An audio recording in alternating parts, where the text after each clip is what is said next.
I recently had a patient come in who had just had a low back surgery. He had this low back surgery because he had this bulging disc in his low back. He spent over $7,000 on this low back surgery that was supposed to resolve the problem, that was supposed to fix the problem.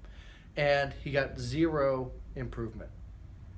So today I want to talk to you about how chiropractic care may be able to actually help and improve the disc injury and maybe even fix and eliminate all the symptoms, which could potentially save somebody thousands of dollars and save you from having to go under and get cut with a knife.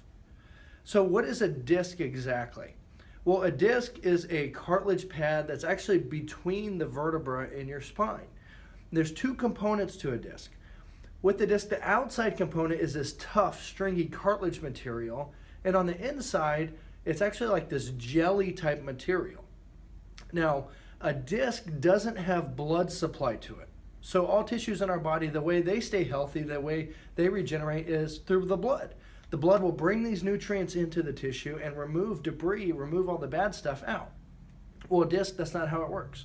It works through what's called imbibition. Imbibition basically means movement. So imagine this for a minute. Imagine you're going to wash your car, you're going to wash your truck.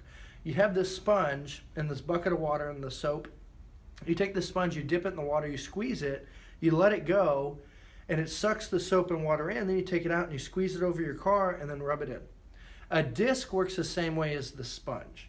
So as we move throughout our day, as we walk, as we bend, as we twist, the disc, there's this pumping motion that takes place. And as the disc is pumped, it squeezes the nutrients out and then it sucks in new nutrients. And that's how a disc stays healthy. So basically the disc needs motion to stay alive. And that's why a lot of times chiropractors say motion is life. So if you have what's called a subluxation or a dysfunction in the spine can actually be locked out of alignment or locked out of place. And so there's going to be a limited amount of motion or maybe no motion in those segments. So over time, that disc is actually getting sicker and sicker and sicker. It's not going to be healthy. And so that's why you've heard the person say, well, all I did was bend over and pick up a pencil or pick up a paper clip and my back went out. It's not that one action that caused the injury, but it's probably something that had been there for a while, and that was the straw that broke the camel's back. So as a chiropractor, a lot of times we're able to help a number of different patients with disc injuries. And some people may call the disc injury like a disc bulge or a slip disc, or if it's bad enough, it may even be called a disc herniation. And the way chiropractic care may be able to help is, let's say the person has these misalignments of the spine, these subluxations, the disc is getting weaker, there's no motion in there.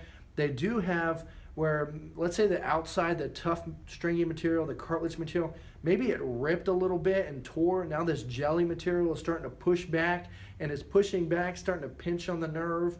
Now they're getting these significant symptoms. They're having these pains, maybe like sciatica or maybe even like numbness or carpal tunnel symptoms or weakness in these extremities. So as a chiropractor, we'll do an exam. We take x-rays of the spine. We find out if it's just the spine alignment problem that's causing the symptoms, or if it's that and a combination of a disc injury. And if so, we start to adjust the spine. We start to correct it. We start to put motion and life back into that disc and get pressure off that nerve. So now people can live the life they were created to have. They can do the things they want to do. They can start to exercise again. And they can build health, and health can start to stack. So as a doctor of chiropractic, if my best recommendation, if somebody has some kind of spinal injury or some kind of spinal problem, would be first to go to the chiropractor. Why? Because it's less expensive, and once you get cut, you can't go backwards from that. But you always want to start off with the least invasive types of procedures, which would be chiropractic care. And then if for whatever reason the chiropractic care didn't work, then you could always have the surgery. You could always then get cut on. And so once again, my name is Dr. Jason Raesz with Advanced Chiropractic. I hope you found this segment informative. And if you know of a friend or a family member or coworker, maybe a church member that's suffering from back issues, let them know about Advanced Chiropractic. Our number is 254-778-2225. We love the opportunity to try to help them. And if they don't want to call or come in, you can always invite them to our next dinner. I do a dynamic wellness dinner once a month. This next one is at the Cotton Patch Cafe. I buy everybody dinner. Dinner's on me. And I teach everyone about health and wellness. I teach everyone about the spine. Teach everyone about the nervous system. And then that way they can meet me. They can find out if they want to try chiropractic care and see if it can improve their health, improve their wellness, give them the energy, the vitality, and allow them to live the life they were created to live, and do it without the use of drugs or injections or surgeries. Thank you for your time. I hope you have a fantastic